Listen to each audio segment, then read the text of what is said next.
we are now in Copenhagen today, starting our official day one. Yesterday was a trip, just a reminder that, things don't always go to plan, things can get crazy. Went to the airport and then Norwegian airlines basically wouldn't allow them to get on the plane. They were 2 kilos. Usually that's not an issue. Again, mostly depends on the attendant at the ticketing counter, how they feel, if they're new or not.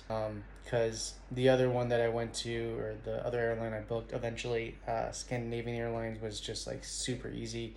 They were just playing with the dogs, didn't really care. So yeah, but just goes to show you. So like I had to miss that flight, spent like 45 minutes trying to get a hold of somebody from Norwegian, and it's very, very difficult. And even, I try not to, I have like these service animal cards from the States, and so I try not to use those things, but I feel like just the idea of service animals is such a kind of vague concept. I think it's just globally, even in the States, I don't think people can ask you for their cards, and so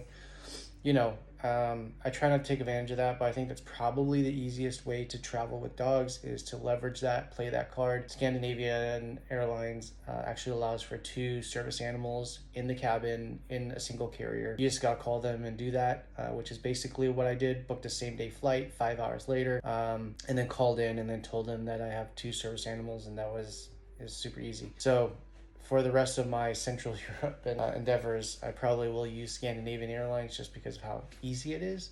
And I'm probably going to cancel my Latvia trip because of how difficult. So I'm going to cancel at least that flight and then go from there.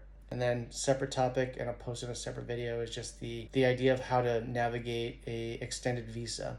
So for me, in my case, I'm trying to get a digital nomad visa, so I can extend to a year or upwards, and I will share what I've learned from that process, and just the thoughts of how I kind of go through it, because I haven't done any kind of visa other than a tourist visa, which requires you to do nothing other than travel with a U.S. passport. But that basically just means you have 3 months in the EU, 3 months outside of the EU, 3 months, and you got to play this.